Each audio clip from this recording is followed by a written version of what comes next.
Ang susunod na programa ay rated PG. Ito ay nangangailangan ng patnubay at gabay ng magulang para sa mga batang manonood.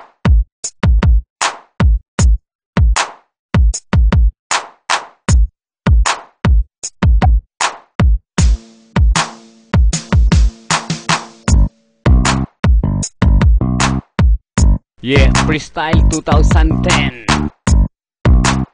Pagandahan ng jowa, paangasan ng lolo, at kalakihan ng titi. Haha, sisimulan ko na ba? Here we go. Ako na mauna.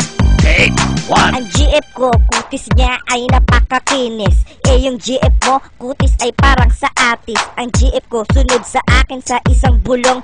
Ang GF mo, mahaba ang buhok niya sa ilong. Kung tingin mo sa GF mo ay napakaganda, napakalaki naman ng kanyang panga. Tapos sasabihin mo na ang GF mo may cute face. Bakit ang Sunrocks ginagawa niyang toothpaste? Kung ang GF ko, Sunrocks ang ginagamit pang sitilyo. Yung GF mo naman mukha ay parang ginanchilyo. Kaya wag ka na sa akin magmayabang, kasi ang GF mo pare ay napakatabang. Ang GF ko ay matabang, sa'yo naman maalat. Tapos yung kanyang balat ay napakakunat. Ang sukat ng kanyang utong ay 1 pulgada. Tapos ang kanyang mani ay nawawala pa. Masyado kang ismoso, wala namang alam. Maninga ng jowa mo palagi nilalanggam. Kaya wag na wag mo siyang ipagmamalaki, kasi ang jowa mo nagkamukha lang sa retoke. Alam mo ba, sa GF ko lahat namamangha. Ang bebak mo nahahawig sa palaka. Sabihin na natin na wala siyang mukha. Meron kaya mukha yun? Oo, meron niyang mukha. Meron nga. Oo, puro lang mukha. Take 2. Pagalingan ng lolo. Pagalingan lang ng lolo, panis ka sa akin. Dahil ang lolo ko, malaki ang utin. Yung huli niyang biniyak, ang matris ay wasak. At balita ko na pati ang abdo ay pisak. Titi pala yun, kasi akala ko ugat. Kasi titi ng lolo ko 3 nagbubuhat. Yung huli niyang tinira, natagpo ang patay. At sabi sa imbalsa mo na pino ang atay. Alam mo ba ang lolo ko, ang chicks niya ay 8. Pero Lunes hanggang Biyernes lang, iba pa Sabado. Ang lolo mo nakita ko, ang chicks niya ay pilay. At ako'y napasigaw, kala ko na buhay na patay. Sabi mo ang lolo ko, ang chicks niya ay pilay. Yung chicks nga ng lolo mo, nabubulok na yung puday. Mga mukhang standby doon sa Mart 1. At ang mga pek-pek nila'y may langgam. Yung lolo ko, malakas pa magbuhat.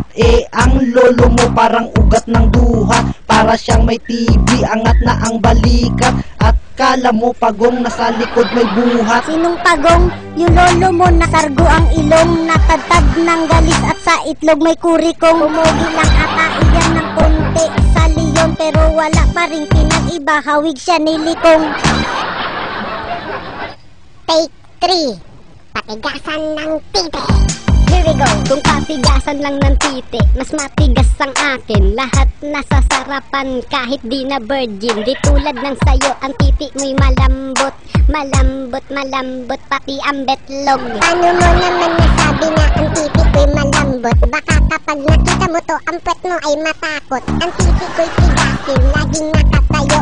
At tuwid na tuwid, di gaya ng sayo liko. At tuwid na tuwid daw ang titi ni Ungas. Kanina lang merong nagsabing titi mo'y pingas. Nakakatawa at wala pa yan sa hulma. Tumitigas lang iyan dahil sa Viagra. Viagra, kailan may hindi ko yan kailangan. Dahil ang titi ko mas matigas pa kay Hulk Hogan. At di ito pingas, kaya wag kang magmagaling. Ang titi mo mabaho tulad ng kay Marduling. Oo nga, si Marduling talagang napakabaho. Pero di naman ganun kabaho ang aking buto. Ito ay patigasan, sa'yo parang Hulk Hogan. Sa akin ang tigas naman ay parang kay Betlogan. Kay Betlogan, tumitigas sa kanya betlog lamang. So tumitigas pala sa'yo betlog laang. At paano mananalo kung ganyan lang yung titi? Matigas nga pero takot sa mani.